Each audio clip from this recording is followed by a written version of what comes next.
શરણાઈના સૂર. આજે આપણે શરણાઈના સૂર પાઠ ભણીશું. પાઠ બીજો.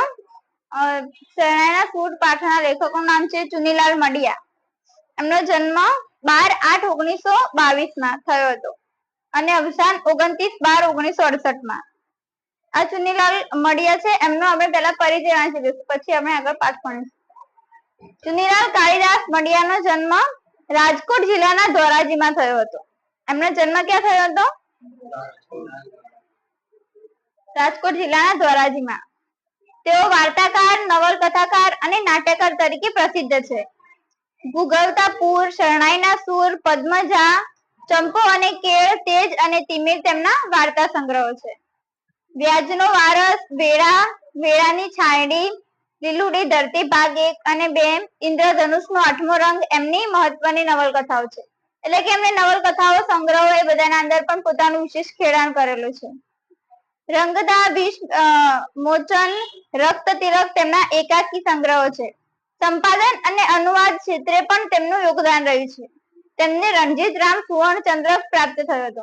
એટલે કે એમને રણજીત રામ સુવર્ણ ચંદ્રક એવોર્ડ પણ પ્રાપ્ત થયેલો છે. આ વાર્તામાં વર્ણન લગ્ન પ્રસંગનું છે. એટલે કે આ જે વાર્તા છે એના અંદર લગ્ન પ્રસંગનું વર્ણન કરેલું છે. પરંતુ મૃત પુત્રીના સ્મરણ સાથે જોડાઈને એ કેવું કરુણ બની જાય છે, એનું હૃદયસ્પર્શી આલેખન થયું છે. જાણવાળા માને છે કે વધુ પૈસાના લોભમાં રમઝુ મીર શરણાઈ વગાડી રહ્યો છે, પરંતુ એ તો શરણાઈના સૂર દ્વારા પિતૃ હૃદયની ગમગીની, એકલતા અને વેદના પ્રગટ કરી રહ્યો હતો. અંતે રમઝુ દાદમાં મળેલા બધા પૈસા ગૌરીને ભેટ તરીકે આપી દે છે. ત્યારે વાર્તામાં મોટો વળાંક આવે છે. કન્યા વિદાય ગૌરીની છે, પણ રમઝુ માટે પોતાની પુત્રી સકીનાની બની રહે છે. પુત્ર મૃત પત્નીની કબર પાસે રમઝુ મીરની શરણાઈની એ છેલ્લી સુરાવટ હતી. ત્યાં અંત પામી વાર્તા કરુણ રસની વાર્તા બની રહી છે. એટલે કે આ વાર્તાની જે શરૂઆત છે એ લગ્ન પ્રસંગથી શરૂ થાય છે, પણ જે એનો અંત છે એ કરુણ બની રહે છે. એ આખી વાર્તાના અંદર આપણે ભણીશું. આ વાર્તાના અંદર એક રમઝુ હોય છે, એ શરણાઈ વગાડતો હોય છે, શરણાઈ વગાડવા હોય છે, અને જે છોકરીના લગ્ન છે એનું નામ શું છે? ગૌરી. તો ભણીશું. માંડવો વધાવાઈ ગયો, ગોત્રીજ પાસે પગેલા પણ પતી ગયું, ઘરને ટોડલે વરઘોડિયાઓએ કંકુના થાપા પાડી લીધા. એટલે કે લગ્ન એ પૂરા થઈ ગયા છે એમ. એટલે કે માંડવો વધાવાઈ ગયો, પછી એમના પગેલા પણ એ પણ પતી ગયું, અને વરઘોડિયાઓ હતા એમને કંકુના થાપાઓ પણ પાડી લીધા.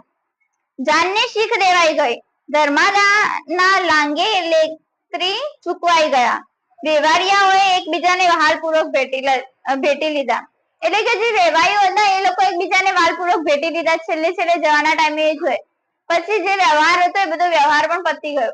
પછી શું થાય છે? રામણ દીવડો પેટવાઈ ગયો, વર કન્યા માફા ગાડામાં ગોઠવાઈ ગયા. એટલે કે વર અને કન્યા જે હતા એ લોકો જે ગાડું જવાનું હતું જાન લઈને, એ ગાડાના અંદર પણ ગોઠવાઈ ગયા. એટલે કે જે આ આખું દ્રશ્ય છે એ લગ્ન પ્રસંગનું છે, અને જે જાન જતી હોય એટલે કે દીકરીની વિદાય સમયનું આ છે આખું. સુહાગણોએ ગીત ઉપાડ્યું અને ગૌરીની જાન ઉગલી ગઈ. એટલે કે જે ત્યાંની સ્ત્રીઓ હશે એ બધાએ ગીત ગાયું છે, એટલે દીકરીની વિદાય વેળાએ ગીત ગાય, અને જે ગૌરી હતી એની જાન ઉગલી ગઈ. ગામડા ગામની એ સાંકડી શેરીમાં કોઈના ઘરની પછીત કોઈ કોઈના કરા સાથે ધક્કો અફડાવતું ગાંડું માંડ કરીને શેરી સંસરવું નીકળી ગયું. એટલે કે ગામના અંદર નાની નાની ગલીઓ હોય તો એના અંદરથી પણ ગાંડું નીકળી ગયું એમ સંસરવું. ત્યાં તો મીરની શરણાઈ સાંભળીને આજુબાજુના બૈરાઓ વરરાજાને જોવા એકઠા થઈ ગયા.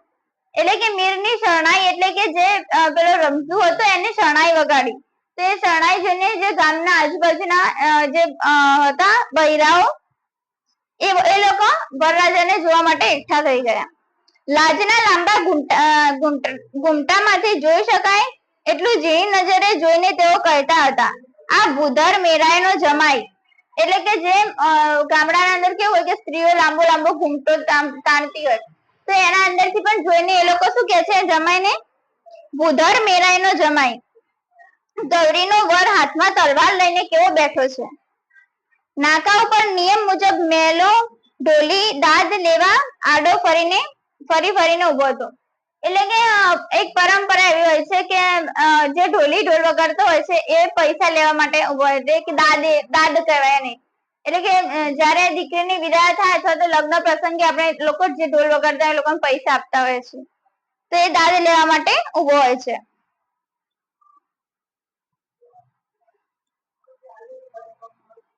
રમઝુએ પણ શ્વાસ ફૂંટીને શરણાઈ દબાવી. કન્યા પક્ષની સ્ત્રીઓએ ગીત ઉપાડ્યું. જે કન્યા પક્ષની જે સ્ત્રીઓ હતી એ લોકોએ ગીત ઉપાડ્યું. તો એ લોકો કયું ગીત ગાય છે? આ 10 પીપળો, આ 10 દાદાના ખેતર. વર પક્ષની જાનડીએ સામું ગીત ઉપાડ્યું. એટલે કે જે કન્યા પક્ષ વાળાએ ગીત ગાયું એટલે કે સામે પેલા વર પક્ષ વાળાએ પણ ગીત ઉપાડ્યું. ખોલો ગૌરીબાઈ ઘૂંઘટો, જુઓ સાસરિયાના રૂપ, એક રાણો ને બીજો રાજીઓ, ત્રીજો દલ્લીનો દીવાન. એટલે કે જે ગૌરી છે એને એ લોકો ગીત દ્વારા કહે છે કે તમે તમારો ઘૂંઘટો ખોલો અને તમારું સાસરિયાનું જે રાજ છે એ બધું જોવો, એમ સાસરિયામાં કેવા લોકો છે જોવો. ગીતોના સુર વધારે વેધક હતા. એ શરણાઈના નક્કી કરવું શ્રોતાઓ માટે મુશ્કેલ બની ગયું હતું. મીરે શરણાઈની એવી તો રમઝટ જમાવી હતી કે વરના બાપ પણ એના રસાસ્વાદમાં દાદ આપવાનું વિસરી ગયા. એટલે કે જે શરણાઈનો સૂર એટલો બધો મધુર વગાડતા હતા કે જે વરના પિતા હતા એટલે કે એ લોકો જતા વખતે એ લોકો દાદ આપતા હોય, એટલે દાદ એટલે કે જે પેલા ઢોલ વગાડતા હોય તો શરણાઈ વગાડતા એ લોકોને પૈસા આપતા હોય તો એ એવું આપવાનું પણ ભૂલી ગયા. વિસરી જવું એટલે ભૂલી જવું. પરિણામે ગીતો અને ઢોલ શરણાઈનો સારી વાર સુધી તાસીરોજ બોલી રહ્યો. આખરે જ્યારે વરના બાપનો હાથ કોથળીમાં ગયો ને રમઝુના હાથમાં પાવલી પડી ત્યારે જ તેને પીઠ ફેરવીને જાન આગળ ચાલી. એટલે કે જે વરના પિતા હતા એમનો હાથ કોથળીમાં ગયો એટલે કે એમને પછી જે રમઝુ હતી એને રમઝુને પેલું શું કહેવાય પાવલી, એ પૈસા કહેવાય, એ પૈસા આપ્યા. રમઝુની શરણાઈએ આખી બજારને જગાડી દીધી હતી. એટલે કે જે રમઝુની જે શરણાઈ હતી એટલે કે રમઝુ જે શરણાઈ વગાડતો હતો એનાથી શું થયું હતું? આખું બજાર જાગી ગયું હતું. કામઢા વેપારીઓ હજાર કામ પડતા મેલીને ઉગલતી જાનને અવલોકવા દુકાનોને ઉંબરે આવી ઉભા હતા. એટલે કે જે વેપારીઓ હતા એ પણ દુકાનોના ઉંબરે આવીને ઉભા રહી ગયા હતા જે રમઝુ શરણાઈ વગાડતો હતો એના સૂર જોવા માટે. આખું સરઘસ અત્યારે જાજબ વલ્યમાન રંગો વડે સોહાતું હતું. એટલે કે જે આખું સરઘસ હતું એટલે કે એ આખું જાન જતી હતું એના અંદર બધા લોકો અલગ અલગ રંગોથી જોવા મળતા હતા, અલગ અલગ રંગોથી સુહાતા હતા એમ. મોખરે રમઝુના માથા પર લાલ મદ્રાસી ફેંટાના લીરા ઉડતા હતા. મેઘા ઢોલીએ લીલા રંગનું માથા બાંધણું બાંધેલું. જે ઢોલ વગાડતો હતો એનું નામ શું હતું? મેઘા. એ મેઘો હશે એનું. અને જે શરણાઈ વગાડતો હતો એનું નામ શું હતું?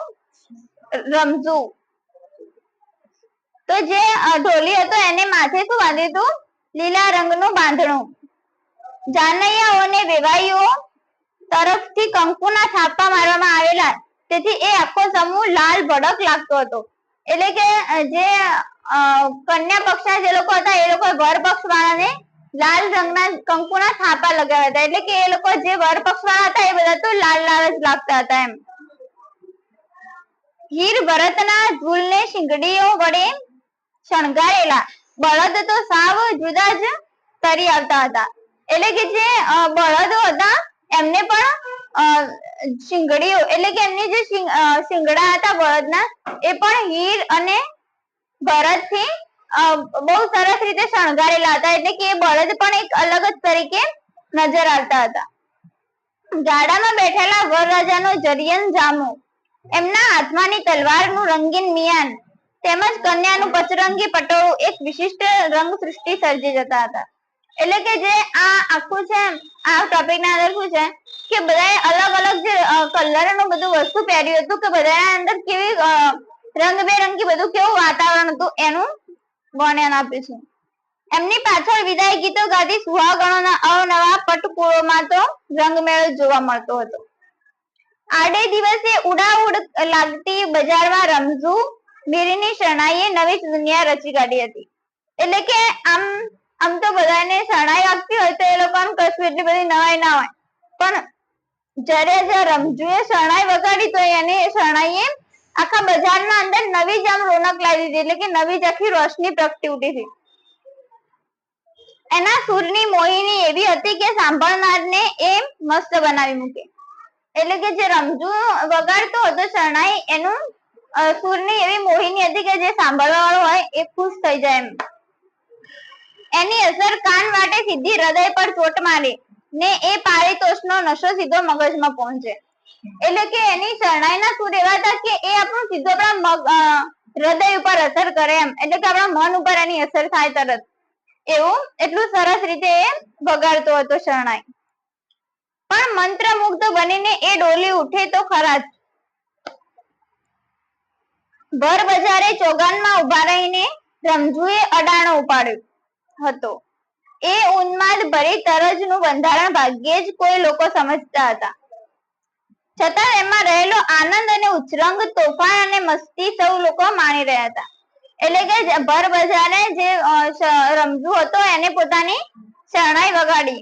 એટલે કે જે લોકો હતા એ લોકો પોતાનો આનંદ અને ઉચ્છૃંગમાં તોફાન કરી રહ્યા હતા એમ. અને જે શ્રોતા એટલે કે સાંભળવા વાળું, તો જે લોકો સાંભળતા હતા એ લોકો આનંદ માણી રહ્યા હતા.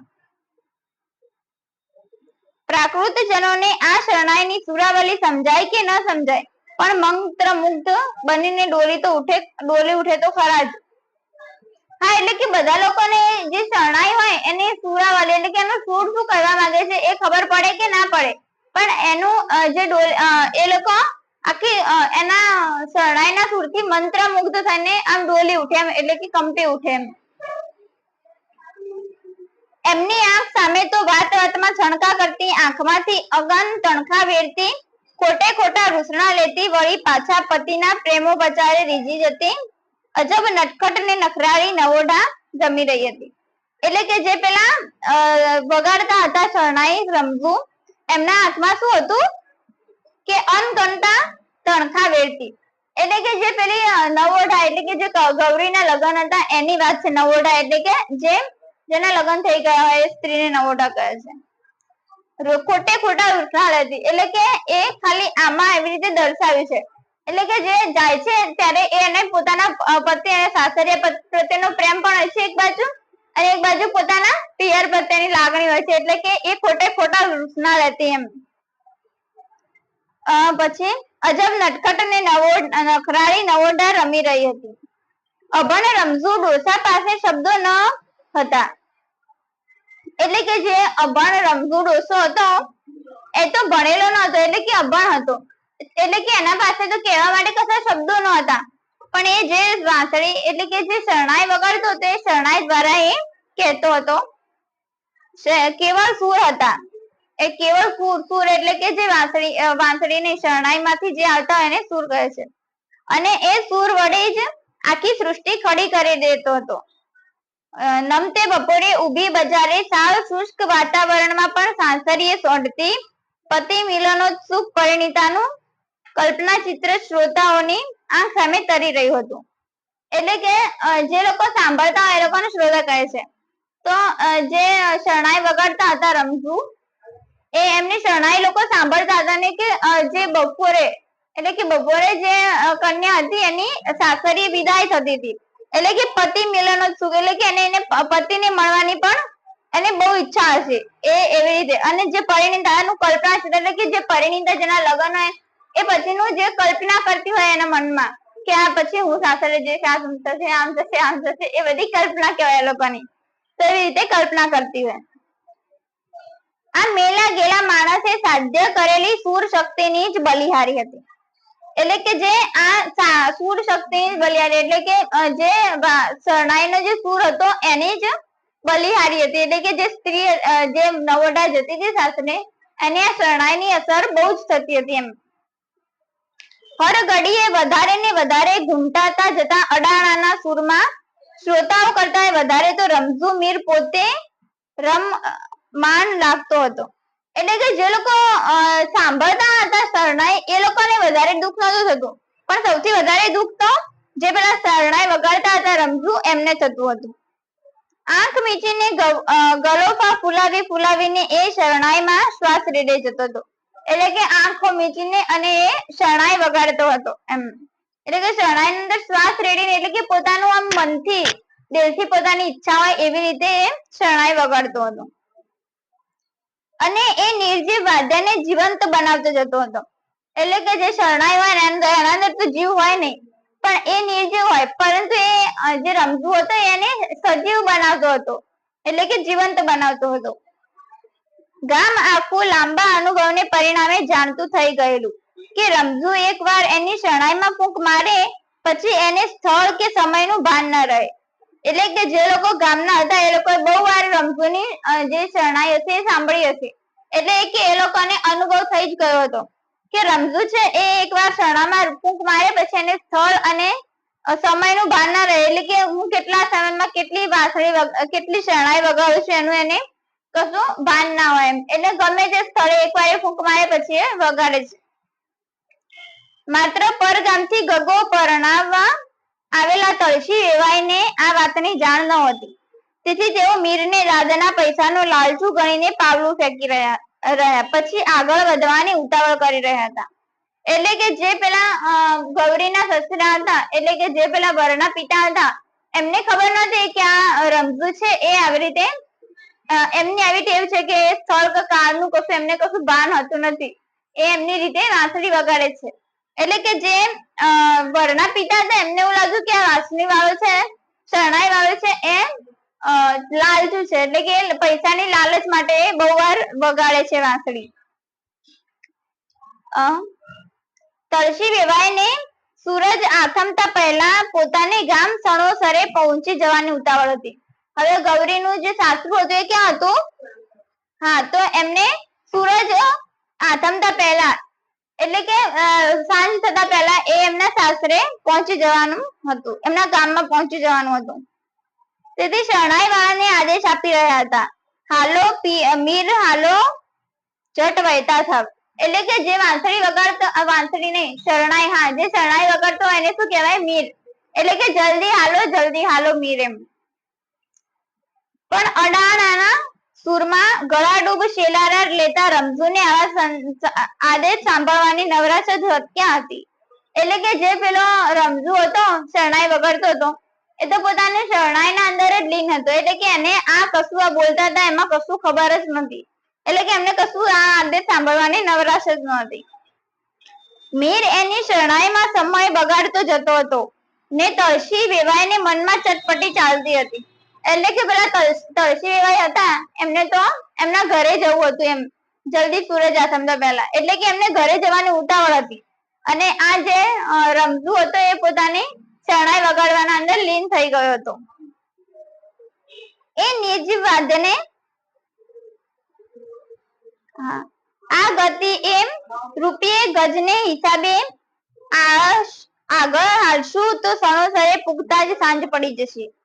એટલે કે જે પેલા તળશી વેવાઈ હતા એ એમના મનમાં શું કહેતા હતા કે આપણે આવી રીતે ધીમે ધીમે ચાલશું તો ત્યાં એમનું ગામ સણોસર પુગતા એટલે કે પહોંચતા ત્યાં પહોંચતા તો સાંજ પડી જશે એમ. ને અંધારે સામૈયા કરવામાં હોરાજીની કિશન લાઈટ મંગાવવી પડશે. એટલે કે અંધારે આપણે સામૈયું કરવું હોય તો આપણે લાઈટની તો જરૂર પડે છે, અંધારું થઈ જાય એટલે કે કિશનજીની હોરાજીની કિશન લાઈટ મંગાવવી પડશે. મોંઘી દાટ બત્તીના બિલ ભરવાને બદલે વેવાઈએ આ મુસ્કુલીસ મીરને જ પાલવો વધારે દાદ આપીને આગળ વધવા પ્રેર્યો. એટલે કે જે પેલી બત્તી લાવતા હતા એ કિશન લાઈટ, એનાથી શું થશે? બિલ વધારે આવશે. એટલે કે એના કરતા આપણે આ જે મીર છે એને વધારે દાદ આપીને આપણે આગળ વધવા એમ પ્રેર્યો. પણ શરણાઈના સુરમાં ડાબેથી જમણે ડોલી રહેલા રમઝુને દાદ પેટે ફેંકાતા પૈસા ગણવાની જ ક્યાં કશી નવરાઈ હતી. એટલે કે જે પેલો શરણાઈ વગાડતો હતો રમઝુ તો પોતાની શરણાઈ વગાડવાના અંદર જ લીન હતો, એટલે કે એને કશું ખબર જ નહોતી કે અમને આટલા પૈસા મારા ઉપર આપ્યા છે એમ. મને મેઘા ઢોલીએ ધૂળમાંથી સિક્કા વીણી લીધા અને રમઝુને કહ્યું કે હાલો મીર, હવે હાઉ કરો હાઉ. પણ આવી સૂચના એ કાને ધરે કેમ ક્યાં હતો? એટલે કે જે પેલો ઢોલ વગાડતો હતો એનું નામ શું હતું? મેઘાડોલી. તો એ મેઘાડોલીએ જે ઢોલના અંદર જે સિક્કાઓ હતા એ બધા વીણી લીધા હતા અને પછી એમને રમઝુને કહ્યું કે હવે હાલો એમ. તો જે પેલા રમઝુ હતા એ તો પોતાની શરણાઈ વગાડવાના અંદર લીન હતા, એટલે કે આમાં એમને કશું ખબર જ નહોતી. આખરે બુધર મેરાઈને પોતે જ આગળ આવ્યા ને રમઝુને રીતસરનો અરસેલો મારીને જ સંભળાવ્યું. હવે હાલની ઝટ હાલની આમ ડગલે ને પગલે દાદ લેવા ઉભો રહીશ તો કેદી પાદરે પોગાડીશ. એટલે કે બુધર મેરાઈ એટલે કે જે પેલા હતા વર પક્ષના જે વેવાઈ હતા એમને શું કહ્યું કે આવી રીતે તું આટલું ધીમે ધીમે બધાને ચાલીસ, આટલું ધીમે ધીમે શરણાઈ વગાડીશ અને દાદ એટલે કે પૈસા લેવા આવી રીતે ઉભો રહીશ તો અમે ક્યારે પહોંચશું એમ. મેરાઈના અડસેલા સાથે ઉગ્ર અવાજે ઉશ્કેરાયેલા વેણને કાને પડ્યા ત્યારે જ મીરને ભાન થયું કે હું અત્યારે ઊભી બજાર બાંધીને ઉભો છું ને મારે તો હજી જાનને જાંપા સુધી દોરી જવાની છે. એટલે કે પછી જે મેરાઈના અડસેલા એટલે કે પછી જયારે જે પેલી ગૌરી હતી એ ગૌરીના પિતાએ એમને ઉગ્ર એટલે કે મોટા અવાજથી થોડું કહ્યું ત્યારે એ શરણાઈ વગાડતા હતા. એ રમઝુને ખબર પડી કે હું આવી રીતે આખી જાનને રોકીને આવી રીતે ઉભો રહ્યો છું. એટલે કે જે રમઝુ હતો એ શરણાઈ વગાડતો હતો એના કારણે આખી જાન ઉભી રહી હતી અને રમઝુ તો પોતાની શરણાઈમાં લીન હતો એટલે એને કશું ખબર જ નહોતી એમ. પછી એને ખબર પડી કે મારે આ જાનને છેક જાંપા સુધી દોરી જવાની છે. પછી શું થયું? રમઝુ યંત્રવત આગળ તો વધ્યો પણ એનું દિમાગ અને દિલ પણ બરોબર 2 દાયકા જેટલું જાણે કે પાછળ હટી ગયું. એટલે કે એ યંત્રવત એટલે કે જેમ યંત્રની જેમ બહુ ઝડપથી એ આગળ તો ચાલ્યો પરંતુ એનું દિલ અને દિમાગ બંને 2 દાયકા જેટલું, 2 દાયકા, 1 દાયકો એટલે 10 વર્ષ એટલે 2 દાયકા એટલે 20 વર્ષ એટલે કે 20 વર્ષ પાછળ હટી ગયું હોય એવું એને લાગ્યું. 20 વર્ષ પહેલા આવા જ એક નમતા બપોરે રમઝુ મીરે પોતાની જ પુત્રી સકીનાની સાસરીએ વળાવી હતી. એટલે કે જ્યારે પેલી ગૌરીની વિદાય થતી હતી ત્યારે જે રમઝુ હતો એને પોતાની દીકરીની વિદાય યાદ આવી. એટલે કે રમઝુએ 20 વર્ષ પહેલા જે પોતાની પુત્રી સકીના હતી એની વિદાય પણ આવી રીતે જ કરાવી હતી. હૃદયમાં ઊંડે ઊંડે કુંપેલું દર્દ સળવળે જેવો વેદનાનો ચિત્કાર નીકળે એવો જ મૂંગો ચિત્કાર આ સ્મરણના સળવળાટે મીરના હૃદયમાં ઉઠ્યો. મીર એટલે શરણાઈ વગાડવા વાળો. એટલે કે એને પોતાના મનમાં ઊંડે ઊંડે બહુ દુઃખ થયું એમ. જે પોતાની પુત્રીને સાસરે વળાવતો હોય એટલું દુઃખ એને આ ગૌરીને વળાવતા થયું. અને આપોઆપ એની શરણાઈનો સૂર બદલાઈ ગયો. અડાણાનો ઉન્માદ અને ઉમંગ ઓસરી ગયો અને સ્થાને હવે કોરાયેલા કાળજાનું દર્દ વહેવા લાગ્યું. એટલે કે પછી એનો જે શરણાઈ વગાડતો હતો એનો આખું સૂર જ બદલાઈ ગયો અને પછી એને શું લાગ્યું કે આમ પોતાનું મનમાં એટલે કે પોતાના દિલમાં બહુ જ દુઃખ થતું હતું આ દીકરીને વળાવતા. એટલે કે કાળજાનું દર્દ વહેવા લાગ્યું.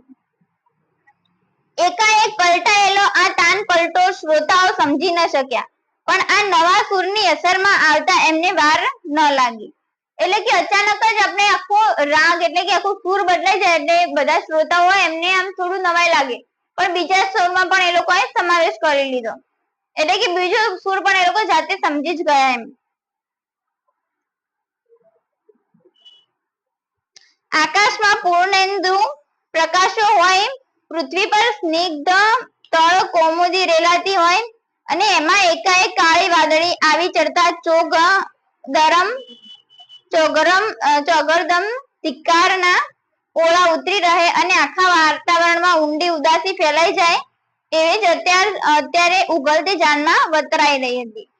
એટલે કે કૌમુદી એટલે કે નદી. તો આખા ગામમાં નદી રેલાતી હોય પછી બહુ બધા વાદળો આવી ગયા હોય એવું વાતાવરણ કેવું હોય એ વખતે ઉદાસીનું એમ એવું ઉદાસીનું વાતાવરણ દીકરીની જાન વળાવતા વખતે થઈ ગયું હતું. એટલે કે ઉદાસીનતાની વાત કરી છે, ઉદાસીનતા માટે આ આખું પેરેગ્રાફ. ઘણી વાર પહેલા આનંદમાં ગુલતાન એવા એ જાનૈયાઓ સાવ મૂંગા થઈ ગયા હતા. ગીત ગાતી સુહાગણો એ પણ જાણે કે શરણાઈની અસર તળે જ વધારે કરુણ વિદાય ગીતો ગાવા માંડ્યા હતા.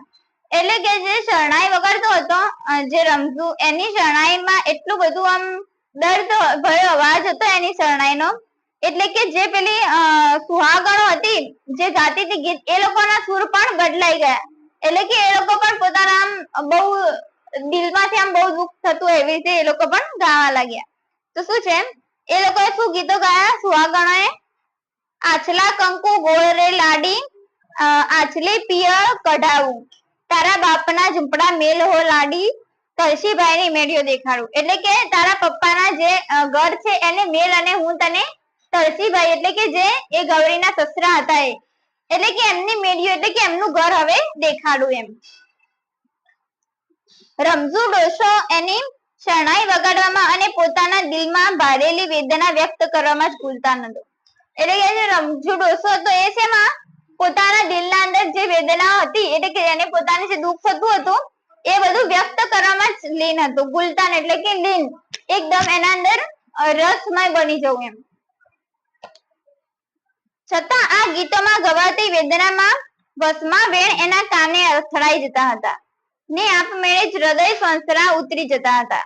એટલે કે જે આ સુહાગણો જે ગીતો ગાતી હતી એ પણ જે રમઝુ ઉપર બહુ વેદના એટલે કે બહુ એમને દુઃખ આપી રહ્યા હતા અને હૃદય સંસરા એટલે કે હૃદયમાં એમને લાગી ઉઠતા હતા એવા ગીતો ગાતા હતા.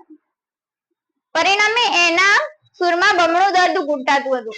એટલે કે પેલી સ્ત્રીઓના જેવો દર્દ ભર્યો અવાજ હોય અને એ રમઝુને પણ એટલું પોતાના દિલમાં એટલું દર્દ હોય, એટલે કે એના લીધે શું થતું હતું, બમણું દર્દ ઘૂંટાતું હતું. અત્યારે ગૌરીના પિતા ભૂધર મેરાઈ પુત્રીની વિદાયને કારણે વિષાદ અનુભવી રહ્યા હતા. એટલે કે જે ગૌરીના પિતા હતા ભૂધર મેરાઈ, એમને શું થતું હતું, દુઃખ થતું હતું બહુ, વિષાદ એટલે કે દુઃખ થવું. પણ એથી અદકો વિષાદ રમઝુ મીરના હૃદય પર છવાયો હતો. એટલે કે જે ગૌરી હતી એના પિતાને જેટલું દુઃખ નહોતું, એનાથી વધારે દુઃખ તો પેલા શરણાઈ વગાડવા વાળા રમઝુને હતું એમ.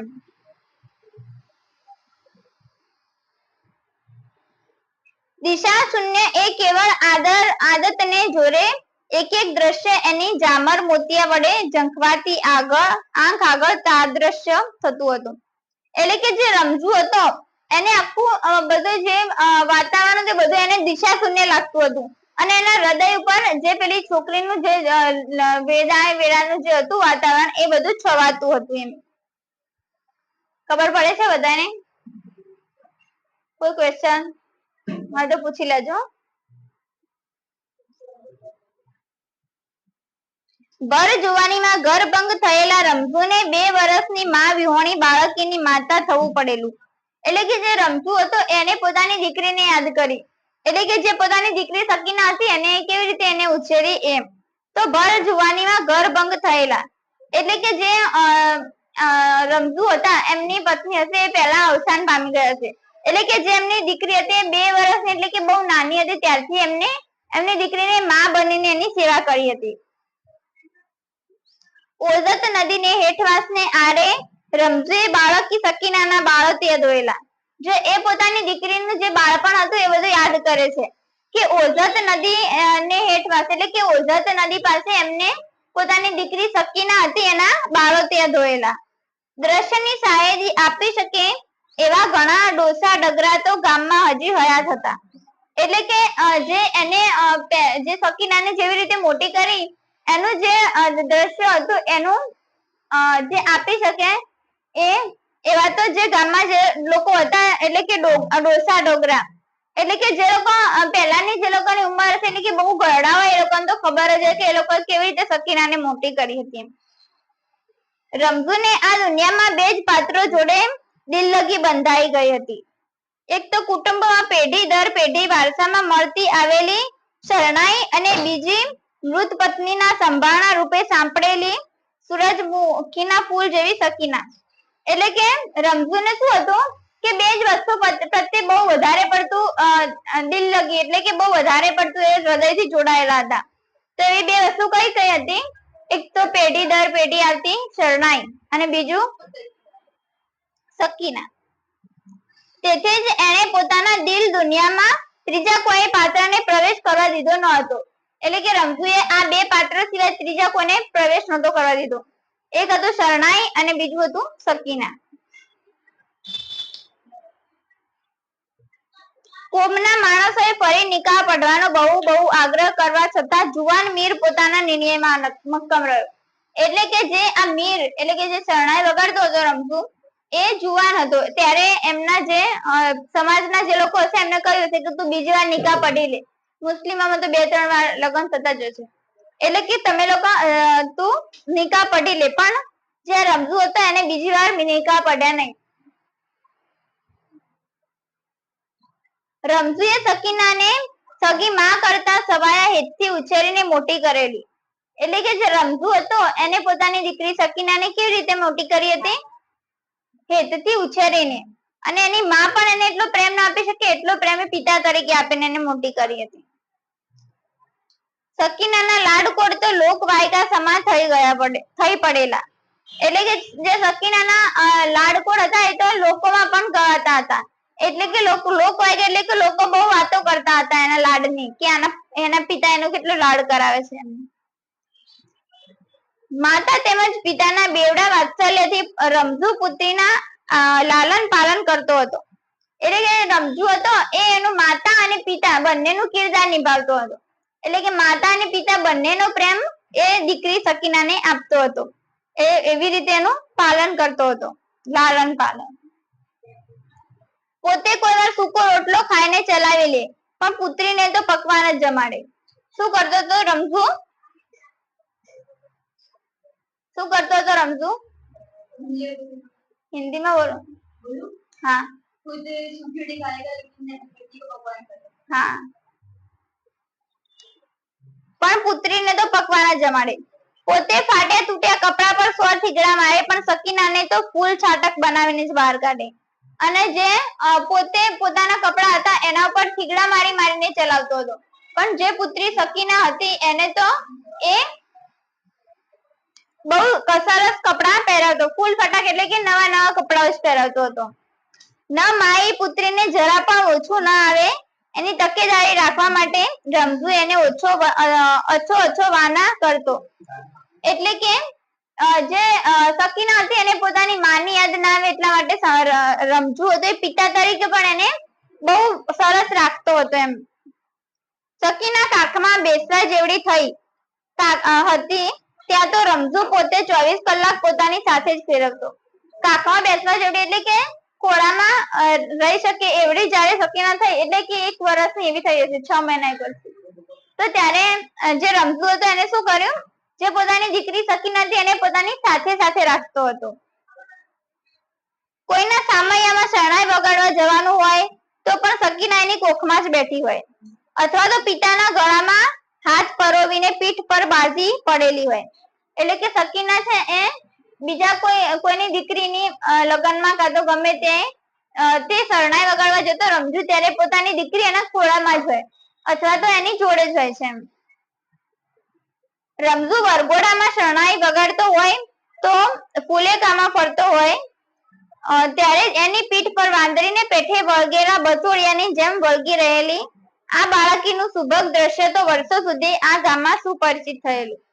એટલે કે ગામમાં બધા લોકોને ખબર જ હતી કે ગમે ત્યારે ફુલેકું હોય ગમે તેનું તો પણ રમઝુ શરણાઈ વગાડતો તો એની દીકરી તો એના જોડે જ હોય. એટલે કે આ દ્રશ્યથી ગામના લોકો બધા સુપરિચિત હતા. એટલે કે એ લોકોને બહુ સારો પરિચય હતો ગામના લોકોને. સાચી વાત તો એ હતી કે શરણાઈ તેમજ સકીના બંને આ વિધુર આદમીની જિંદગીમાં તાણાવાણાની જેમ વણાઈ ગયા હતા. વિધુર કોને કહેવાય? કે જેની પત્ની મરી ગઈ હોય. અને વિધવા એ જેનો પતિ મરી ગયો એને વિધવા કહેવાય. અને જેની પત્ની મરી ગઈ હોય એને વિધુર કહેવાય. એટલે કે જે સકીના અને શરણાઈ બંને હતા એ જે વિધુર રમઝુ હતો એની જિંદગીમાં બહુ સરસ રીતે વણાઈ ગયા હતા એમ. શરણાઈ અને સકીનાની હાજરીમાં રમઝુ પોતાને આ દુનિયાનો શહેનશાહ સમજતો હતો. એટલે કે રમઝુ જોડે સકીના અને શરણાઈ બંને હોય ત્યારે એ પોતાને શું સમજતો હતો? શહેનશાહ આ દુનિયાનો હોય એવી રીતે. ઘણી વાર નમતી સંધ્યાએ પોતાના કુબાના આંગણામાં બેઠો બેઠો રમઝુ કેવળ મોજ ખાતા શરણાઈમાંથી સૂર છેડતો. એટલે કે પોતાના કુબાના એટલે કે પોતાનું જે ઝૂંપડું અથવા તો ઘર છે એની આગળ બેસીને દૂર દૂર સુધી શરણાઈના સૂર છેડતો. એટલે કે પોતાની ખુશી માટે, પોતાના આનંદ માટે એ શરણાઈ વગાડતો હતો એમ. બાળકી ગેલમાં આવીને કાલું કાલું બોલવા લાગતી. એના કાલા ગેલા બોલમાં રમઝુ મૃત પત્નીની પ્રેમ પ્રચુર વાણી સાંભળી રહેતો. એટલે કે જે પોતાની દીકરી હતી સકીના, એ નાની હતી એટલે એ કાલું કાલું બોલતી હતી. એટલે કે જે કાલું કાલું બોલતી હતી એના અંદર પણ જે રમઝુને શું દેખાતું હતું? પોતાની પત્નીનો પ્રેમ. એ પણ એ પ્રેમ પ્રચુરની વાણી એ સાંભળી રહેતો હતો. એટલે કે સકીનાનો અવાજ પણ એની મમ્મી જેવો જ આવતો હતો. આ રીતે શરણાઈ રમઝુ મીર માટે કેવળ રોટલો રળવાનું જ સાધન ન હતું, વિજયી જીવન સંગાથીની અને સાનિધ્ય અનુભવવાનું, એના જીવનબીન સાથે એક સુર, એક તાલ, એક રસ બનવા જીવતું જાગતું વાદ્ય હતું. એટલે કે જે આ શરણાઈ વગાડતો હતો રમઝુ, એના માટે આ શરણાઈ એક રોટલો રળવાનું એટલે કે કમાવાનું સાધન જ નહોતું, પણ એના માટે શેનું સાધન હતું? પોતાનું જીવન સંગી થઈને એટલે કે પોતાની પત્નીને યાદ કરવાનું અથવા તો પોતાને ખુશ રાખવા માટેનું પણ આ સાધન હતું. તેથી જ તો પત્નીની કબર પર ફૂલ ચડાવવા જતો, ત્યાં ઓટા પર મરવાના ફૂલની છોડની મહેક માનતો માનતો એ સંગીતના સૂર વહાતો હતો. એટલે કે જે શરણાઈ જ્યારે પોતાની પત્નીને ફૂલ ચઢાવવા જતો હતો ત્યારે શું કરતો હતો? શરણાઈ વગાડતો હતો એમ. એટલે કે શરણાઈના સૂર એ વખતે પણ રેલાવતો હતો. રમઝુની આ વિચિત્ર લાગતી ખાસિયત ગામના આખામાં ચર્ચાનો વિષય બની ચૂકેલી. એટલે કે આ રમઝુની એક વિચિત્ર ચર્ચા હતી. એટલે કે વિચિત્ર ખાસિયત હતી રમઝુની, કે ગમે ત્યારે પણ એ શરણાઈ વગાડતો હતો. એટલે પોતાની પત્નીને ફૂલ ચડાવવા જાય તો પણ શરણાઈ વગાડતો, અને પોતાની ખુશી માટે એમને પણ એ શરણાઈ વગાડતો જ હતો. વ્યવહાર ડાયા લોકો આ ગરીબ માણસની આવી ધૂનને ગાઢપણમાં ખપાવતા પણ મનસ્વી મીરને આવા અભિપ્રાયની ક્યાં પડી હતી. એટલે કે જે લોકો ગામના હતા વ્યવહાર ડાયા લોકો, એટલે કે પોતાને બહુ શાણા સમજતા હોય એવા લોકો, તો એ લોકો રમઝુને શું ગણાવતા? ગાંડપણ. એટલે કે આ રમઝુ ગાંડો છે એવું ગણાવતા હતા. પણ રમઝુને આવા અભિપ્રાયોની કશું પડી જ નથી. અભિપ્રાય એટલે કે બીજા પ્રત્યેથી મળતો આપણને આદર, એટલે કે આપણને ખબર પડે કે આપણા વિશે લોકો શું કહે છે એમ. એટલે કે રમઝુને એવું કશું પડી નથી કે આમ લોકો મારા વિશે શું વિચારે છે. એ તો સપનાને સહારે જિંદગી જીવતો હતો ને શરણાઈ વડે એ સપના સાચા પાડતો હતો. એટલે કે એ પોતાના સપનાના સહારે જિંદગી જીવતો હતો અને શરણાઈ વગાડતો એટલે એના સપનાઓ સાચા પડતા હતા એવું એને લાગતું હતું. પાંપણમાં પુરાયેલા સુમધુર સ્વપ્ન સમી સકીનાને પણ રમઝુ એક દિવસ સાસરે વળાવવી પડી હતી. એટલે કે જે પોતાની દીકરી હતી, પાંપણના પુરાયેલા સુમધુર સ્વપ્ન, એટલે કે પોતાની આંખોમાં જે સ્વપ્ન જોતો હોય એવી રીતે પોતાની બહુ નજીક રાખેલી દીકરી સકીનાને પણ એક દિવસ એને સાસરે વળાવવી જ પડી હતી. અને તે દિવસે એને પારાવાર દુઃખ અનુભવ્યું હતું. એટલે કે જયારે એને દીકરી સકીનાના જયારે લગ્ન કર્યા, એટલે કે જયારે એને સાસરે વળાવી ત્યારે એને બહુ દુઃખ લાગતું હતું. અત્યારે એના પગલા ગામ જાંપાની દિશામાં પડતા હતા, પણ એના મનનું બાંકડું તો અતીતની યાત્રાએ ઉપડી ગયું હતું. એટલે કે એ ગામ એટલે કે ગામમાંથી જાંપા સુધી જતો હતો. એટલે કે એના પગલા તો જાંપામાં પડતા હતા, પણ એનું જે મન હતું એ અતીત ની યાત્રાએ ઉપડી ગયું હતું. એટલે કે એનું મન તો હતું એ બહાર જ, એટલે કે સકીનામાં ફરતું હતું એમ. પ્રસંગોની પરક્રમા કરતું કરતું એ વારે વારે પુત્રી વિદાયના પ્રસંગ પર આવીને અટકતું. એટલે કે એનું જે મન હતું એ ક્યાં હતું? જે ગૌરીની વિદાય થતી હતી ત્યારે રમઝુને એવું લાગતું હતું કે મારી પુત્રી સકીનાની વિદાય થઈ રહી છે. એ પણ એને એનું દીકરી સકીનાના વિદાયનો પ્રસંગ એને યાદ આવતો હતો.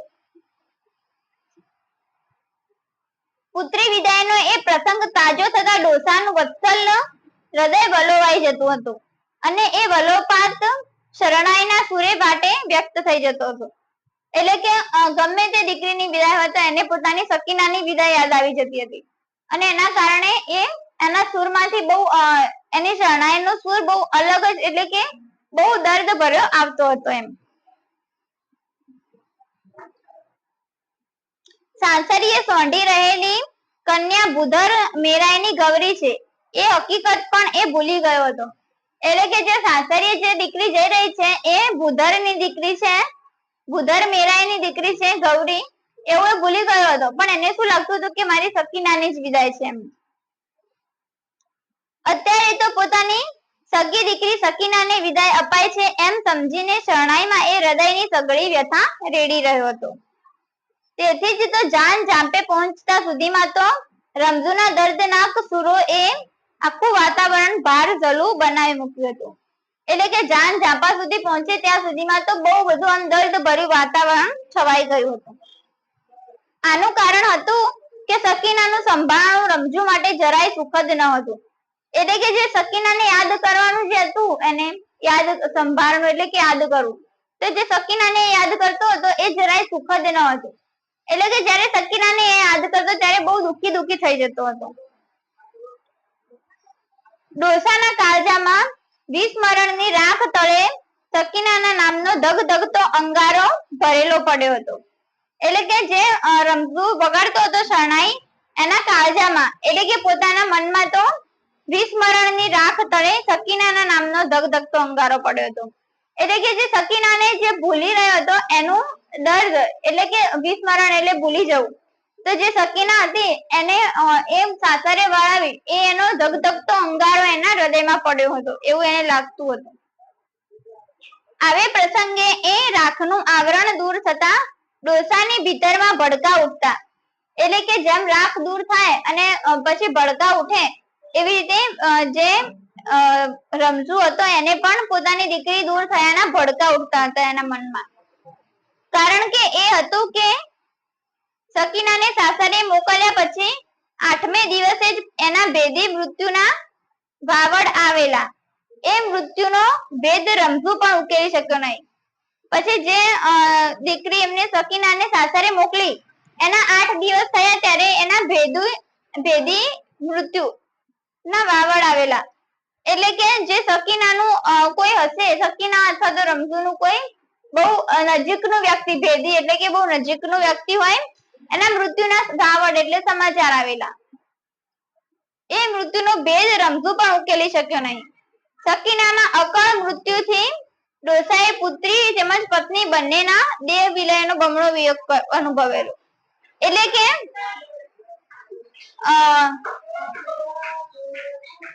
8 દિવસ પછી જે એમને સમાચાર વાવડ આવે એના અંદર શું હતું, સકીના પોતે જ મૃત્યુ પામી ગઈ હતી. એટલે કે જે રમઝુ હતો એને શું થયું, પછી પોતાની પત્ની અને દીકરી બંને ગુમાવી દીધા. એનું પોતાને બહુ બધું દુઃખ લાગતું હતું એમ. એટલે કે એને એકલું અનુભવાતું હતું. પછી સકીનાના અકાળ મૃત્યુથી ડોસાએ પુત્રી તેમજ પત્ની બંનેના દેહ વિલયનો બમણો વિયોગ અનુભવેલો. દિવસો સુધી તો એ અવાક થઈ બનેલો. એની ચિત્ત બ્રહ્મ જેવી દશા જોઈને લોકો કહેતા કે ડોસાની ડાગરી ચસકી ગઈ છે. એટલે કે લોકોને એવું લાગતું હતું કે હવે ડોસો ગાંડો થઈ ગયો છે, એટલે કે ડોસાનું મગજ ગાંડું થઈ ગયું છે. તેથી જ તો પાદરમાં પહોંચ્યા પછી રમઝુએ શરણાઈની તાન ઉપર આમથી તેમ ચાલવા માંડ્યું ત્યારે લોકોને એ ગાંડામાં ગણી કાઢ્યો નહીં. એટલે કે જ્યારે એને સકીનાનું જે સાસરીએ વળાવ્યું એ બધું યાદ આવ્યું ત્યારે એનો સુર આમથી આમ બદલાઈ જતો હતો. ત્યારે લોકોને લાગ્યું કે આ તો ગાંડો છે, આને વગાડતા પણ આવડતું નથી. પીપળા હેઠે ગાંડું થોભ્યું. ગૌરીને સરખી સમો વળી સહિયરો એક પછી એક વિદાય આપવા આવી. એટલે કે પછી જે પીપળે એટલે કે ગામના પાદરે પહોંચ્યા ત્યારે ગાડું થોભ્યું અને જે ગૌરીની સરખી સમો વડી સહિયરો એટલે કે ગૌરીની જે હશે ફ્રેન્ડો અથવા તો સખીઓ એ બધી વિદાય આપવા આવી. સહુ બહેનપણીઓ ગૌરીની નજીક જઈ ગોઠિયનના કાનમાં ધીમી ગોષ્ઠી કરીને આંસુ ભરી આંખે પાછી આવતી હતી. એટલે કે એની જે ફ્રેન્ડો હતી, જે એની સખીઓ બહેનપણીઓ હશે એ લોકો ગૌરીને કાનમાં જઈને જે પહેલાનું એમનું વાતો થયેલી હોય પહેલાનું સ્મરણ બધું યાદ કરાવતા અને પાછા રોઈ રોઈને પાછા આવતા હતા. ઘરચોળાના ઘૂંઘટાની આડશે રડી રડીને ગૌરીની આંખો લાલ હિંગળા જેવી થઈ ગઈ હતી. એટલે કે જ્યારે ગૌરી હતી એને શું પહેર્યું હતું? ઘરચોળું. એટલે કે બહુ ભારે એવું ઘરચોળું ને ચોલી પહેર્યું એટલે કે એની આંખો તો દેખાય જ નહીં, આટલો આટલો ઘૂંઘટો હોય એટલે કે એની આંખો કેવી થઈ ગઈ હતી? લાલ હિંગળા જેવી એની આંખો થઈ ગઈ હતી. એ તો અત્યારે જ ખબર પડી. હિબકતી પુત્રીને જોઈને માતાનું હૃદય હાથ ન રહ્યું. સાથે આણેની ટબુડીમાંથી ગૌરીને 2 ઘૂંટડા પાણી પાઈને તેઓ કોચવાતા હૃદય દૂર ચાલ્યા ગયા. એટલે કે જે દીકરીની જે ગૌરીની માતા હતી એ પોતે તો બહુ બધું દુઃખ અનુભવી રહી હતી. એટલે કે એની માતાનું દુઃખ ખાધું ના રહ્યું. પછી એને શું કર્યું? દીકરીને 2 ઘૂંટડા પાણી પાયું અને પછી એ દૂર ચાલ્યા ગયા એમ. પણ એમની પાંપણ પર આવીને અટકેલા આંસુ રમઝુની નજર બહાર ન હોતા રહ્યા. એટલે કે જે ગૌરીની માતાની આંખમાં જે આંસુ આવ્યા એ રમઝુની આંખોથી દૂર ન રહ્યા હોતા. એટલે કે રમઝુને તો ખબર પડી જ ગઈ હતી, કારણ કે એને એની દીકરી બોલાવી લીધી એટલે એને બહુ જલ્દી અનુભવ થઈ ગયો. લાગણીના આવેશમાં માતા જે ભાવ સાચા દ્વારા વ્યક્ત નહોતી કરી શકતી એની અભિવ્યક્તિ રમઝુ પોતાના સૂર વાટે કરી રહ્યો હતો. એટલે કે જે ગૌરીની માતા હતી એના આંખમાંથી આંસુ આવતા હતા, પરંતુ એ પોતાનું દુઃખ વ્યક્ત નથી કરી શકતી, પણ એ દુઃખ રમઝુ છે પોતાની વાંસળી એટલે કે પોતાની શરણાઈ દ્વારા વ્યક્ત કરતો હતો. આમ તો પાદરનો આ પીપળો અને ચબુતરો ગામની સેંકડો કન્યાઓની વિદાયના સાક્ષી બની ચૂક્યા છે. એટલે કે જે ગામનો પીપળો અને ચબુતરો હતો એ બહુ બધી કન્યાઓના વિદાય વખતનું સાક્ષી બની રહ્યા છે. રમઝુ પોતે પણ આવા અસંખ્ય વિદાય પ્રસંગોએ શરણાઈ વગાડીને સાટામાં રૂપિયો રોડો મહેનતાણું મેળવી ચૂક્યો હતો. પણ આજની વાત અનોખી હતી. આજનું વળામણું વિશિષ્ટ હતું. એટલે કે જે રમઝુ હતો એને પણ બહુ બધી વાર આ શરણાઈ વગાડીને પૈસા કમાવેલા છે અને વિદાય બહુ બધી દીકરીઓને આપેલી જ છે. પણ આજની જે વિદાય હતી એ કંઈક અનોખી હતી. એનું વર્ણન કંઈક વિશિષ્ટ હતું. આજનો વિદાય પ્રસંગ સાવ વિલક્ષણ હતો. આજે દર્દનાક શરણાઈ વગાડનાર માણસ અવસ્થાને આરે પહોંચેલો સકડી ગયેલો રમઝુ મીર ન હતો, પણ 20 વર્ષ પહેલા સકીનાને વિદાય આપનાર પુત્રીનો પિતા હતો. એટલે કે અત્યારે રમઝુને કેવું લાગતું હતું કે તે એક શરણાઈ વગાડવા વાળો એટલે કે મીર નથી, પરંતુ પોતાની દીકરીને વિદાય આપી રહેલો એક પિતા છે. એટલે કે જે ગૌરીની વિદાય આપતો હતો ત્યારે એને એની સકીનાની વિદાય આપતી હોય એવું લાગ્યું હતું. તેથી જ તો તળશી વેવાઈએ પાવલાથી માંડીને બાધા રૂપિયા જેવડી મોટી રકમની 3 વાર દાદ આપવા છતાં રમઝુ શરણાઈને બંધ કરીને દાદરમાંથી પાછો કર્યો નહીં. એટલે કે જે પેલા તળશી વેવાઈ હતા એમને 3 વાર દાદ આપી, એટલે કે 3 ગણી દાદ આપી તો પણ જે રમઝુ હતો એ પોતાની શરણાઈ બંધ કરતો ન હતો. કન્યા પક્ષ તરફથી કારુણ્યની પરાકાષ્ઠા સમૂહ વિદાય ગીત પડ્યું હતું. એટલે જે કન્યા પક્ષ હતું એના તરફથી શું બહુ સરસ રીતે જે કારુણ્યની પરાકાષ્ઠા એટલે કે પોતાના હૃદયના અંદર જે કરુણા હતી એનું ગીત ઉપડ્યું હતું. દાદાને આંગણે આંબલો ધીર ગંભીર જો, એક રે પાંદડું અમે તોડ્યું દાદા ગાળમાં દેજો જો, અમે રે લીલુડા વનની ચર કલડી. માત્ર ગૌરી નહીં, ગૌરીની ગોઠિયાણો જ નહીં, કન્યાના આપતજનો જ નહીં, પણ સીમાડાનું સમગ્ર વાતાવરણ જાણે ડૂસકા ભરતું લાગ્યું. એટલે કે જે પોતે ગૌરીને જ ખાલી સાસરે જવાનું દુઃખ ન હતું, પરંતુ ગૌરીની જે બહેન પણ એટલે કે જે પોતાની સખીઓ હતી એને પણ એટલું દુઃખ નતું, પરંતુ આખા ગામને એટલું બધું દુઃખ હતું. એને વાતાવરણ જે હતું એને પણ બહુ દુઃખ હતું, એટલે કે ડૂસકા ભરીને રોવા લાગ્યું હતું એમ.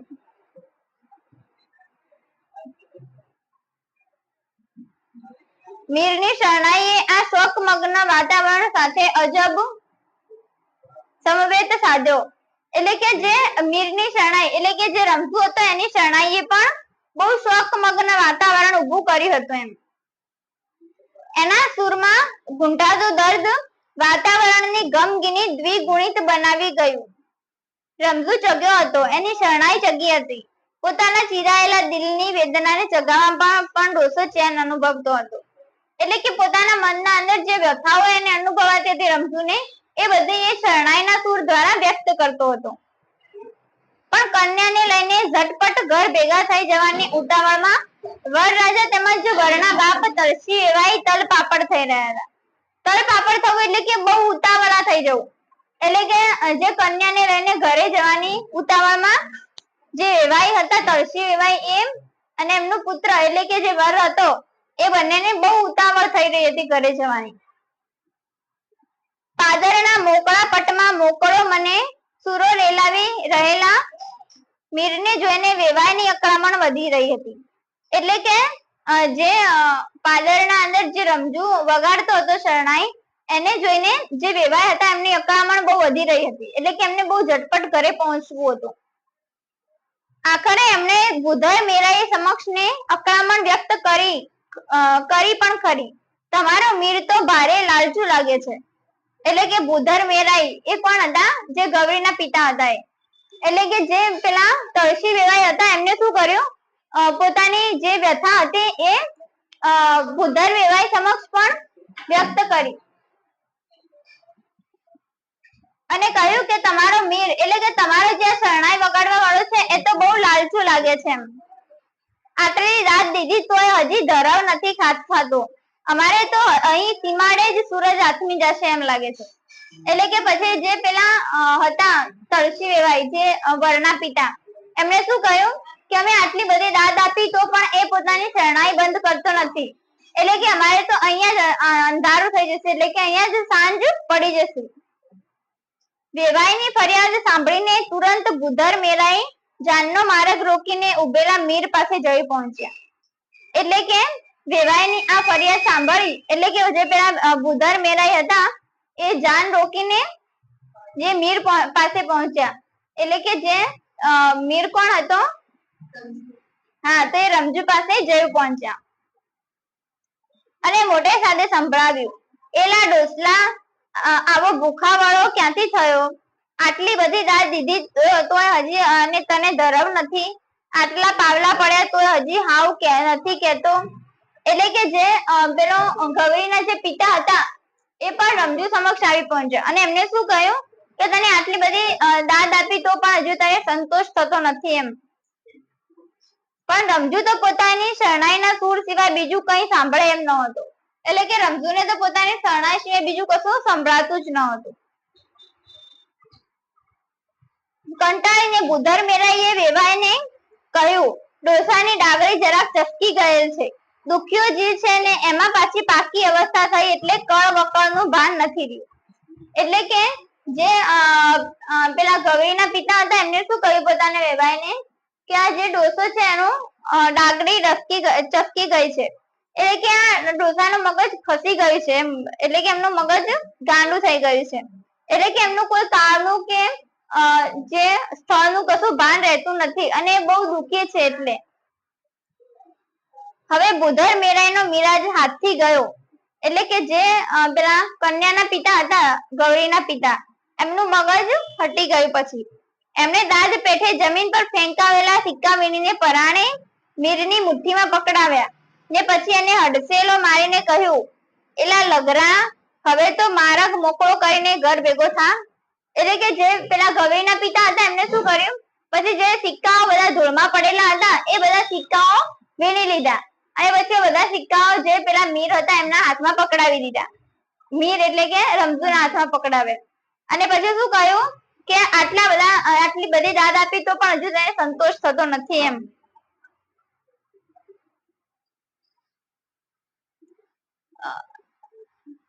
હજી તો તારે કેટલાક રૂપિયા ઓકવવા છે કે પછી મીઠા ઝાડના મૂળ ખાવા છે? આવા માળા માગણ. એટલે કે જે પેલા રમઝુ હતો એને શું કહ્યું કે મીઠા ઝાડના મૂળ તોડવા છે, એટલે કે અમે પૈસા આપીએ છીએ એટલે તારે વધારે જ પૈસા લેવા છે કે હજુ કેટલા પૈસા કમાઈશ તું?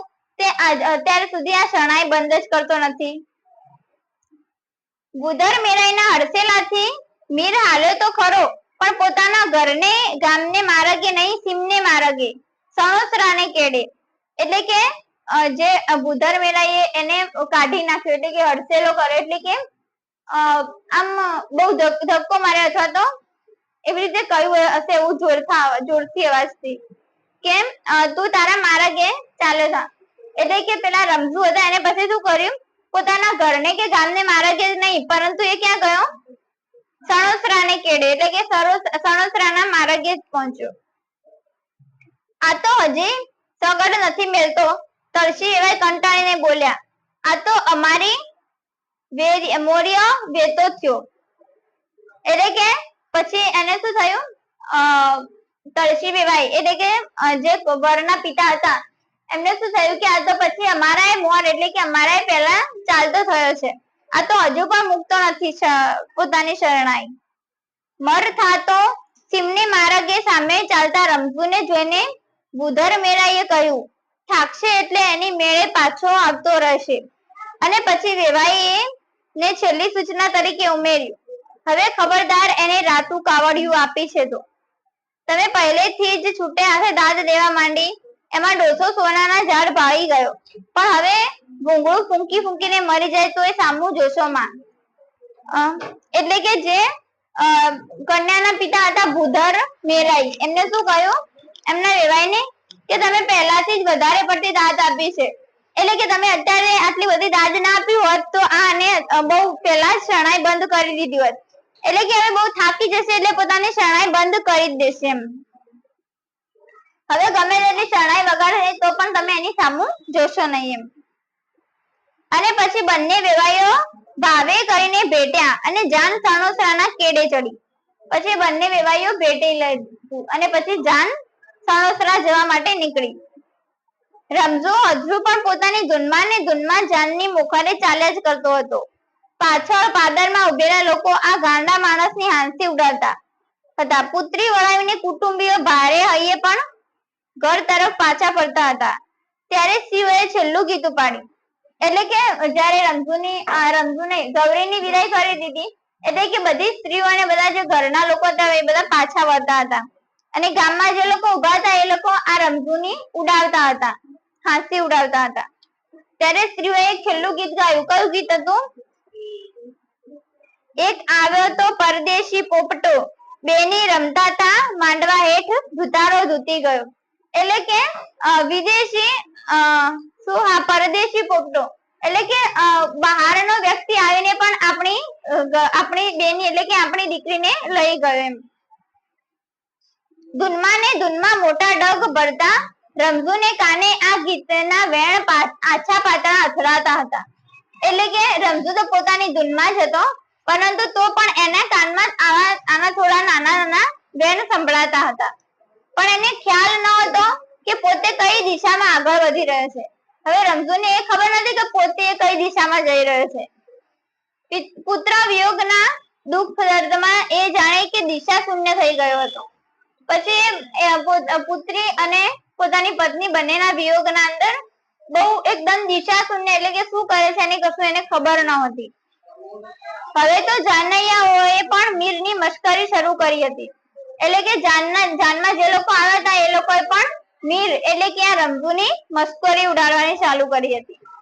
સાવ મગજ મેટ થઈ ગયો લાગે છે, એટલે કે આનું મગજ ગાંડું થઈ ગયું લાગે છે. માગણ કીધા એટલે હાવ આંગળી દેતા પોંચાને જ વળગે, જીમને સંતોષ જ નહીં. એટલે કે આ લોકો કેવી રીતે હાંસી ઉડાડે છે રમઝુની, તો કેમ આપણે આંગળી દઈએ છીએ તો એ પોંચાને અડે છે. એટલે કે આપણે ગમે તેટલા પૈસા આપે છે પણ આને પોતાને સંતોષ જ છે નહીં. મર વગાડ્યા કરે એનું ભૂંગળું, હાલીને પગે પાણી ઉતરશે એટલે આફુડો પાછો વળશે. એટલે કે બહુ બધું ચાલશે એટલે એને પગે પાણી ઉતરશે, એટલે કે બહુ પગ દુખાશે એટલે કે પછી પાછો વળી જશે એમ. ને ઠેઠ સણોસરા સુધી વગાડતો આવે તો શું વાંધો છે. ને પછી જે સણોસરા જે જાનૈયાઓ હતા એ લોકો કહેતા હતા કે એને બહુ પગ દુખાશે તો પાછો વળી જશે અને છેક સણોસરા સુધી આવે તો પણ કઈ વાંધો છે નહીં. સામૈયામાં પણ આની શરણાઈ કામ આવશે. ગામના મીરને રૂપિયો ખટાવવા મટો. એટલે કે જે વેવાઈઓ હતા સણોસરા ગામના એ લોકોએ શું કહ્યું કે અમે જે સામૈયું કરવાની છે એના અંદર પણ આની શરણાઈ કામ આવી જશે. જે રમઝુ હતો એ દીકરીના સાથે સાથે એના સાસરિયામાં પણ જતો હતો, પણ રમઝુ સણોસરા સુધી ન ગયો. વચ્ચે કબ્રસ્તાન આવ્યું કે તુરંત એના પગ થંભી ગયા. એટલે કે વચ્ચે કબ્રસ્તાન આવ્યું એટલે એને ઉભો રહી ગયો, સણોસરા સુધી ગયો નહીં. દળમાંથી પાછું ફરેલું ઢોર ગમાણનો કિલ્લો સૂંઘીને ઉભું રહી જાય એમ કબ્રસ્તાનમાંથી આવતી મરવાના છોડની પરિચિત સોડમ નાકમાં જતા જ મીર ખચકાઈને ઉભો રહી ગયો. એટલે કે જે ગાયો અથવા તો ભેંસો એ લોકો ચરવા જાય તો એ લોકો સાંજે આવે એટલે પોતાનું જે કિલ્લો હોય એ ત્યાં આવીને ઉભા રહી જાય, એટલે કે પોતાની કિલ્લાની સુગંધ એ લોકો પારખી જાય. એવી જ રીતે જે આ રમઝુ હતો એને પણ જે સોડમ મરવાના છોડ, એટલે કે મરવો એક છોડ છે, એટલે કે મરવાની જે સુગંધ આવતી હતી એના કારણે જે મીર હતો એ ખચકાઈને ઉભો રહી ગયો. પાછળ વર કન્યાને લઈને ગાડું આવતું હતું અને એની પાછળ જુવાન જાનૈયાઓની ઠીઠીયા ઠોરી સંભળાતી હતી. એટલે કે પાછળ વર કન્યાઓનું ગાડું આવતું હતું અને આગળ જે જુવાન જાનૈયાઓ હતા એ લોકો આવતા હતા. રમઝુની આંખ સામે સાસરે સોંઢતી ગૌરી નહીં પણ સકીના પસાર થઈ રહી હતી. એટલે કે રમઝુને તો એવું જ લાગતું કે આ ગૌરી નથી સાસરે જતી પણ સકીના સાસરે જાય છે. તુરંત એનો હાથ ગજવા તરફ વળ્યો. પાદરમાં ભૂધર મેરાઈ એ ધૂળમાંથી ઉસરડો કરીને પરાણે ગજવામાં નખાવેલા પૈસા હાથ આવ્યા. જોઈ તો સાચે જ દોથો ભરાય એટલા દાદમાં મળી ચૂક્યા હતા. એટલે કે જયારે રમઝુએ પોતાના ખિસ્સામાં હાથ નાખ્યો જે ગૌરીને પૈસા આપવા માટે, તો એનો ખિસ્સો આખો પૈસાથી ભરાઈ ગયો હતો. એટલે કે દાદ મળી હતી, એટલે કે એને પૈસા પેલાથી મળ્યા હતા. રાંક રમઝુ તો રાજી રાજી થઈ ગયો. હરખ ભયો ગાળા નજીક ગયો ને બોલ્યો, લે ગગી આ કાપડના કરીને આપું છું. એટલે કે રમઝુ હતો એ પછી જે ગૌરીની જાન સુધી ગયો અને પછી એને શું કહ્યું કે લે દીકરી આ હું તને કાપડાના કરીને પૈસા આપું છું. એટલે કે છેલ્લે ટકો આપતા હોય ને બધા સાસરે દીકરી જાય છે, એટલે કે એવી રીતે હું તને પૈસા આપું છું. અને હજી તો આ રકમનો સ્વીકાર કરે કે અસ્વીકાર થાય પહેલા તો ઉત્તરથી સંધ્યાના ઉજાસમાં રમઝુ કબ્રસ્તાનમાં દાખલ થઈ ગયો. એટલે કે પછી આ રકમનો જે ગૌરી છે સ્વીકાર કરે છે કે નથી કરતી એવું કશું વિચાર્યા વગર એ કબ્રસ્તાનના અંદર દાખલ થઈ ગયો. એની એક આંખ સામે ગૌરીનું કાપડું ને બીજી આંખ સામે સકીનાનું દફન તરવરી રહ્યું હતું. એટલે કે એને શું લાગતું હતું, જે રમઝુ હતો એને એક તરફ સકીનાનું કફન, એટલે કે સકીના જ્યારે કોઈ પણ મૃત્યુ પામે એટલે એની ઉપર જે ઓઢાડવામાં આવે એને કફન કહેવાય. એટલે કે એક તરફ એને સકીનાનું કફન તો બીજી તરફ ગૌરીનું કાપડું, એ બંને દેખાઈ રહ્યા હતા. આ ચસકેલ માણસના આ વિચિત્ર વર્તાવ બદલ જાનૈયાઓ ફરીવાર ચેષ્ટા કરતા આગળ ચાલ્યા. એટલે કે આ ચસકેલ માણસ એટલે કે એ લોકો રમઝુને ગાંડો માણસ સમજતા હતા અને ફરી એ લોકો આગળ ચાલવા માંડ્યા. દિવસની આથમતે અજવાળે રમઝુએ મૃત પત્નીની કબર પાસે બેસીને વરસ સુરાવટ છેડી. એટલે કે જે રમઝુ હતો એને સૂરજ આથમતો હતો એ વખતે પોતાની પત્ની પાસે જઈને સુર વગાડે, એટલે કે વાંસળી વગાડી, પોતાની પત્નીની કબર પાસે બેસીને શરણાઈ વગાડી. એમાં મિલન અને વિયોગના મિશ્ર ભાવોની ગંગા જમના ગૂંથાઈ ગઈ હતી. એટલે કે એના અંદર મિલન અને વિયોગ એટલે કે દૂર થવું અને મિલન એટલે ભેગા થવું, એ બંનેના મિશ્ર ભાવોની ગંગા જમના ગૂંથાઈ ગઈ હતી. પવનની પાંખે ચડીને એ સૂર મોડે મોડે સુધી ગામમાં તેમજ સીમમાં સંભળાતા રહ્યા. પછી એ જે રમઝુ હતો એ પોતાની શરણાઈ વગાડતો હતો, એના સૂર છે સીમમાં બહુ મોડે મોડે સુધી સંભળાતા જ રહ્યા હતા. અનેક મિલનો સુખ તેમજ વિયોગી આત્માઓ આ સુરાવટમાંથી એક સરખી શાંતિ અનુભવી રહ્યા હતા. એટલે કે મિલનો સુખ અને વિયોગ એટલે કે એકબીજાને મળવા માટે ઉત્સુક થતા લોકો અને દૂર થતા લોકો, બંને લોકો એક સરખી શાંતિ અનુભવી રહ્યા હતા. પણ કમનસીબે રમઝુની શરણાઈની આ છેલ્લી સુરાવટ હતી. એ પછી એ શરણાઈ કે સુર ગામ લોકોને કદી સાંભળવા મળ્યા જ નહીં. એટલે કે આ હતી એ છેલ્લી રમઝાનની છેલ્લી સુરાવટ હતી, એટલે કે છેલ્લી વાર એને શરણાઈ વગાડી હતી. એના પછી ગામ લોકોને ક્યારેય પણ શરણાઈ સાંભળવા મળી ન હતી.